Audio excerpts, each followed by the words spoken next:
Are you looking for an athletic scholarship?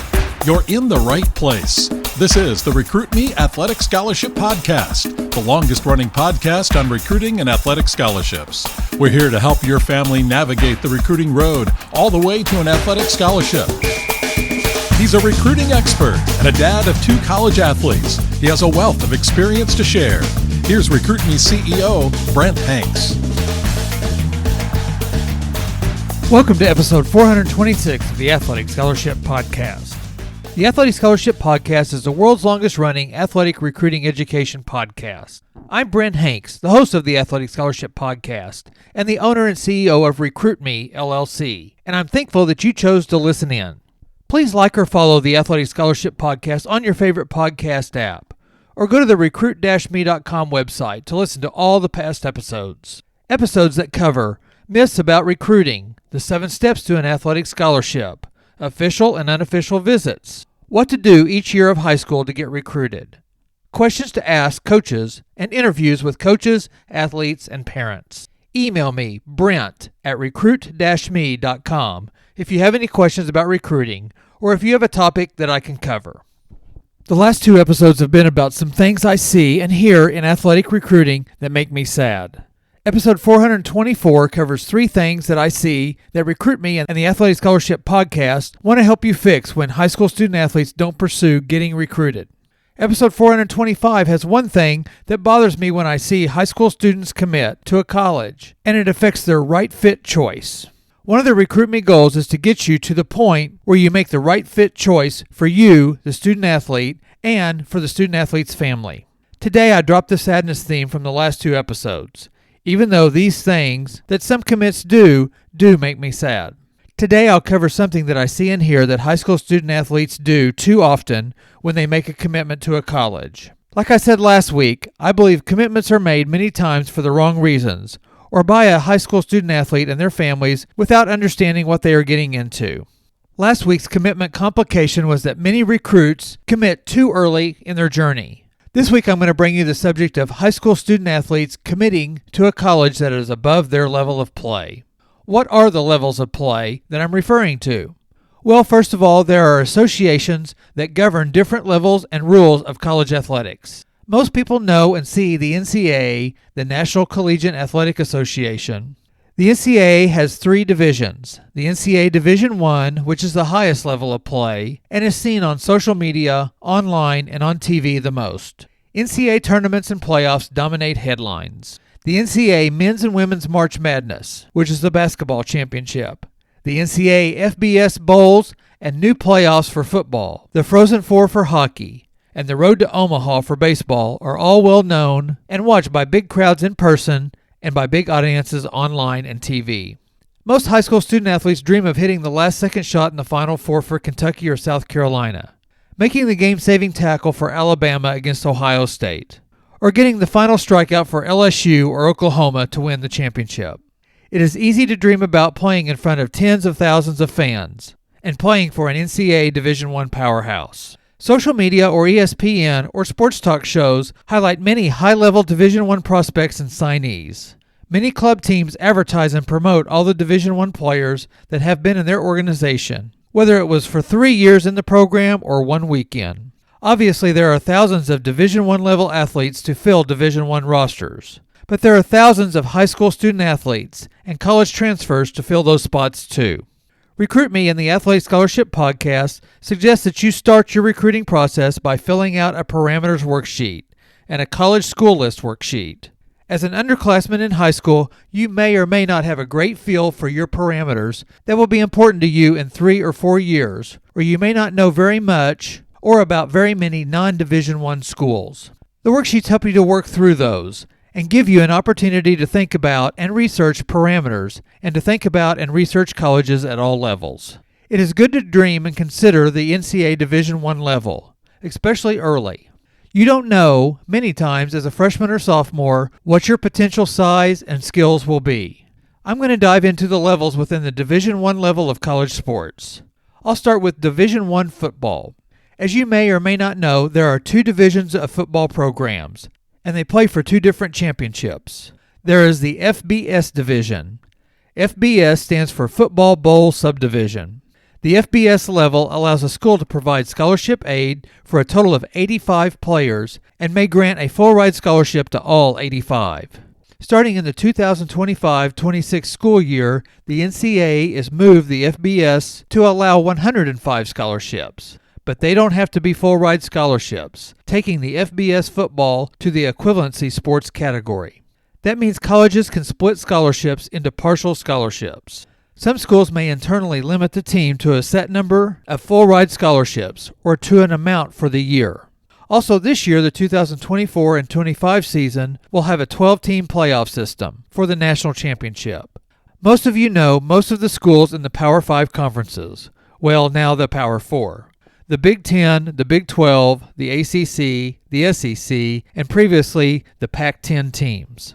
Examples of those teams are Nebraska and Michigan in the Big 10, Oklahoma State and Arizona in the Big 12, North Carolina and Syracuse in the ACC, Georgia and Arkansas in the SEC. But do you know about other teams that are not major championship contenders, even in those power conferences? Schools like my son's alma mater, Northwestern in the Big 10, Houston or Iowa State in the Big 12, Boston College or SMU in the ACC, Missouri and Vanderbilt in the SEC. These colleges can compete for a national championship or a conference championship, but they usually don't compete for those year in and year out. Here are the conferences that compete in the NCAA FBS football level and the Division I level in other sports besides football. Most of these teams and conferences are considered or called mid-majors. Some excel in different sports more than others. The AAC conference has schools like Navy, Tulsa, and Rice. The CUSA or Conference USA has Sam Houston, Jacksonville State, and Middle Tennessee. The MAC conference has Toledo, Ball State, and Akron. The Mountain West Conference has Boise State, Air Force, and Fresno State. The Sun Belt Conference has Marshall and Arkansas State. Those are just a couple of teams in each of those conferences. Football FCS, or Football Championship Subdivision, has had a playoff system for years now. The FCS Division I level allows 63 scholarships and is an equivalency sport too. And they are able to give full ride or partial scholarships. FCS has the Big Sky Conference with Montana and Portland State. Two of the Big South schools are Lindenwood and Tennessee State. The CAA has Stony Brook and Elon.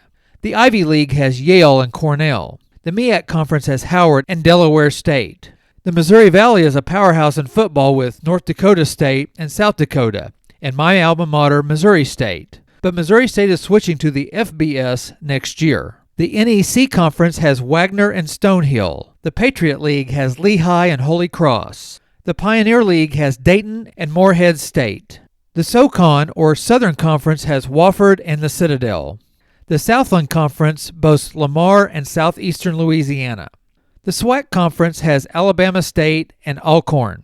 And the United Athletic has Eastern Kentucky and Utah Tech. Most of these schools compete well in other sports in the Division I level. How many of these schools do you know about? Are there any non-Power 4 conference teams in your area of interest? My older son Parker was able to play 4 years as a pitcher for Big Ten member Northwestern University in the Division I level. He had Arkansas, Missouri, St. Louis U, Oral Roberts, Oklahoma State, Missouri State, Kansas, and Iowa on his initial list of Division I teams. He expanded his list, mainly distance-wise, late in his high school years, and he picked up Northwestern. Also, he had NCAA Division II and Division III teams on his list. Parker really wanted to go to Arkansas, a top 5 ranked program in baseball year in and year out. The recruiting coordinator and assistant coach came to watch him pitch in high school, and Parker was invited to an Alabama-Arkansas football game and 2 Arkansas baseball games, and he attended 2 on-campus visits and on-campus camps.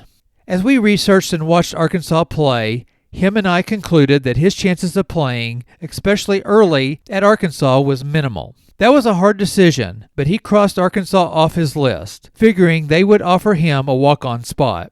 Parker targeted baseball programs he thought he could contribute by his sophomore year. Mid-majors on his list moved to the top. Northwestern came on the scene in a Power 5 conference because they were a mid to lower team in the standings of the Big Ten, but were having an upswing in the program. I'll hit Parker's Division II options later. Parker and our family worked hard to research and find the right fit choice for him, both in education and athletically. Here's what troubles me when I see or hear about some recruits only looking and picking Division I teams in schools. Many times, student athletes and families get obsessed with only Division I schools. They don't do research and understand how high the competition level is. Everyone on the Division I team has been all-conference, all-state, all-region, all-American, or are a 4 or 5-star recruit, and everyone you will play against are the same. Many don't understand that they may have to sit the bench as a freshman or a sophomore, or that the program will get 4-year college transfers or junior college transfers, or more high-level freshmen at your position every year. Many don't research that the style of play doesn't fit them, or that their size, strength, or speed has to keep up with the competition of the opponent and of its teammates. Many do not look at rosters and see that there are already players that will be hard to beat out for playing time. Many just sign with the highest level or the highest scholarship value for prestige. If you are a Division I level athlete, make sure that you consider all the levels of Division I schools. Find out where you can develop and where you can contribute by your sophomore year. If you pick a Division I school, or really any college level, be prepared to sit on the bench early. I'm not saying not to be satisfied to sit, but to be ready for the possibility. Be ready to be coached hard, or even ignored. NCAA Division I sports can be a business-like program. Coaches coach to win. Some do a great job developing athletes in their program, and some don't. Do research on rosters by looking at current rosters and past rosters to see how many freshmen stayed and played. The most prominent programs have social media and online presence that discuss future recruits and current team rosters. You can get an idea of who fans are excited about, and also if those recruits committed to that school or where they ended up. I spend a lot of time talking about the NCAA Division I and of the problems I see when a high school student-athlete commits early to that level. But early commitments do affect early commits at all levels. One of the reasons an early commit might be avoided is that if you commit as a freshman or a sophomore in high school, many things may change over the next 4 to 5 years before you enter the college campus. You, the student-athlete, may not develop as much as you thought, or as much as what the college thought. Or you may develop more than what you thought, and with the verbal commitment, you have taken yourself out of the recruiting journey for 2 or more years. Also, a coach or a coaching staff may go away. Coaches can change jobs frequently, moving up in levels or getting fired.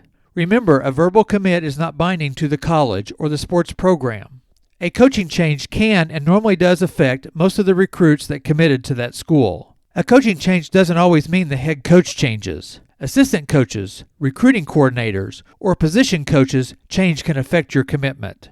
Coaching changes can affect even a student-athlete that has signed an NLI, or letter of intent, that are signed by a high school student-athlete their senior year, so be aware.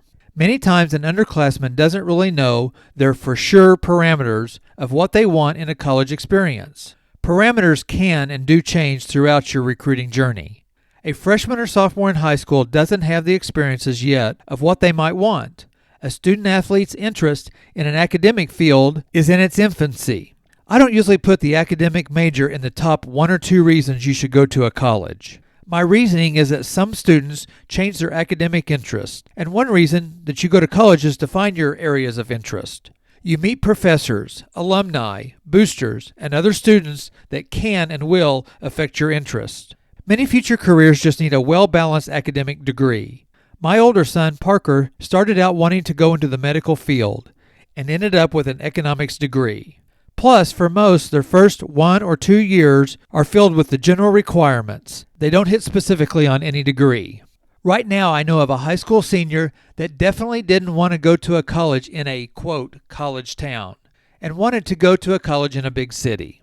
But after some campus visits, she has narrowed down to 2 colleges. Both are in college towns and not in big cities. Go figure. Use your freshman and sophomore years to take college campus drive-thrus, especially when you travel to play your sport. The reason the Recruit Me 3.0 system starts with parameters worksheets and a college list worksheet is to open your eyes to as many options for you to make a right fit choice later. The college school list has you research colleges in the JUCO category, the NAIA level, and the NCAA Division I, Division II, and Division III levels. The mistake I see from recruits is that they only consider upper Division I teams, especially early.